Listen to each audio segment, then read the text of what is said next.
take on the harmonic balancer replacement and replace all the belts that drive the harmonic balancer and attach to the alternator, as it's been throwing belts and flipping them, and it's becoming an ongoing issue to stop, replace, change over, fix the belts on the side of the road.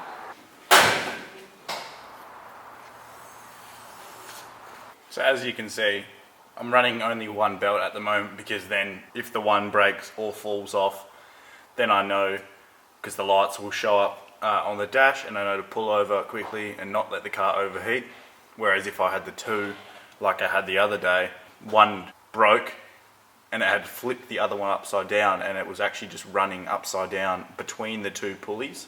And yeah, it's really dangerous, because if it fell off, it could have overheated very quickly, because I was doing 110 on the highway. So obviously the first step is to get your belts off, and I've done that. So we'll go on to the next step, which would probably be to remove the fan. So it's always nice to just check your old belts, and you can sort of see what was going wrong. This is the original one that I had on the car, and then I was driving home and the one next to this one broke. So you can kind of see, I don't know if you can see that.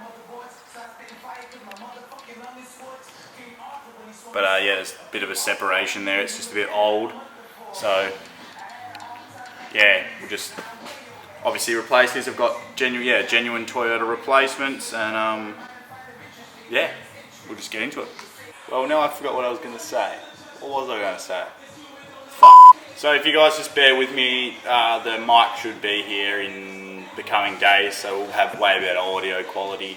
I also did say in the last video that I would film the turbo install and the Superior Engineering suspension install, but I forgot, and also couldn't be fucked. I did forget to do the turbo, and then my mate came and helped me. I didn't know if he wanted to be on camera, and so I'll show you guys that quickly.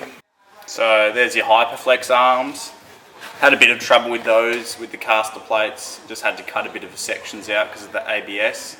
And then obviously everyone knows what that is. That's a bloody shock. That's the big 12-inch travel shocks, front and rear.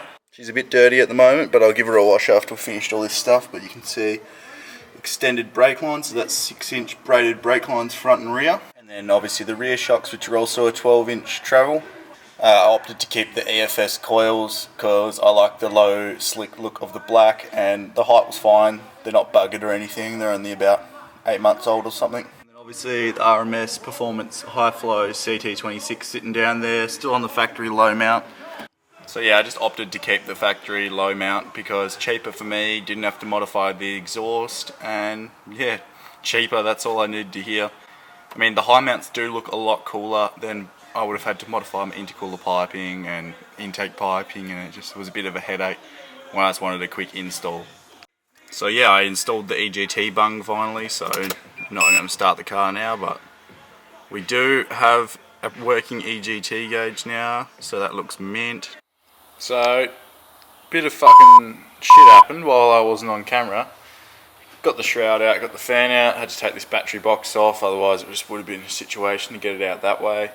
Anyway, got to the crankshaft bolt, taken the front pulley off, which is for your AC, and then gone to take that off, which is torqued to some ridiculous spec, like 300, 400 newton meters, and we smacked the brake bar and it snapped. So, well, the shit inside it snapped.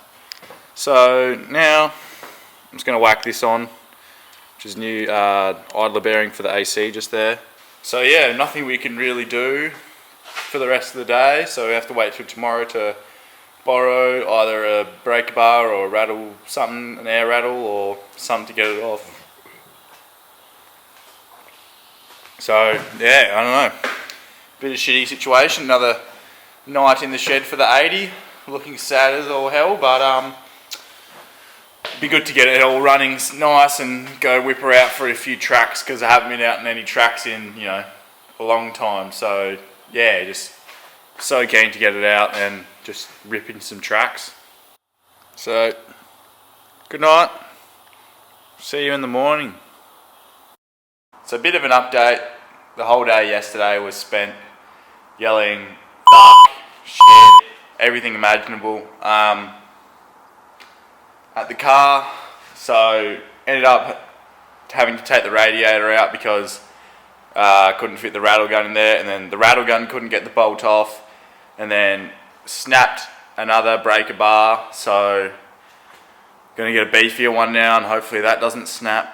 But yeah, car's just still here, crap all over the floor, crap everywhere. So hopefully it gets out today so I can at least finish it up the Savo and, you know, get the car fixed, because it's becoming really frustrating on, you know, I'm home from work and all I want to do is drive the car, but yeah, just really pissing me off. Alright, the headache was finally over. So ended up finally getting out that harmonic balancer bolt, the crankshaft bolt out, and put it back together, put that front pulley on for the AC, and then I'm just going to go ahead and put this other pulley on, and then the fan, do that up, and put the belts on while I've got easier access to it now to do it up, and then go give the radiator a clean because it's got a little bit of mud on it, and yeah, we'll just start putting everything back together. So pretty much what you're going to need to be able to get that bolt undone is a massive breaker bar like this, and if you're on a 1XZ, I'd say it would be the same, and a 1XGT, a 32mm socket, or a 1 1/4 socket if you're using Imperial. What we also had to use, and why we kept breaking the breaker bars, was this giant bit of steel that we just had laying around, you know, for more leverage. It's about 3 times the length of the breaker bar, and it actually, yeah, helped us to break the nut, which was torqued up to 350 Newton meters, and it had Loctite on it. So yeah, I was pretty happy to see that that thing came loose, and can finally put the car back together, and yeah. So pretty much everything's back together apart from the front clip and the batteries. So I'll just quickly, yeah, whip around, chuck the front clip, the lights and the grille and all that sort of stuff back on, and then probably fill the radiator back up, and then I'll chuck the batteries in. Pretty much everything else is on. Yeah, all the hoses are hooked up, all the belts are tight, then I'm happy with that. So yeah, the front clip's all back on and screwed down, so we'll just get into hooking the batteries up. So last night, I put everything back together, all the battery boxes in and connected up and everything. Just, you know, checking over everything, make sure the lights work, and couldn't get this side to work, and it was getting really frustrating because I'd spent the whole last 3 days trying to crack that nut on the crankshaft. So yeah, just came in this morning, quickly had a look at what was under the battery, and 2 earth wires for the Ultraflex headlight plug were just sitting under the battery. So I just quickly bolted them down to the car to earth them out, and then turned on the headlights, boom, works. So that works. We'll chuck the battery boxes back in, secure the battery, and then duck off, get some coolant, and everything should be sweet.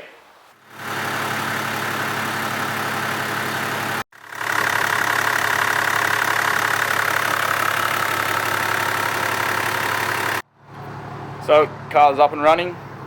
Just like gonna let it run for 5 minutes, make sure there's no air bubbles in the radiator, and yeah, make sure it's all topped up, and should be all sweet. So look, if you're gonna take on this job by yourself, I don't recommend it.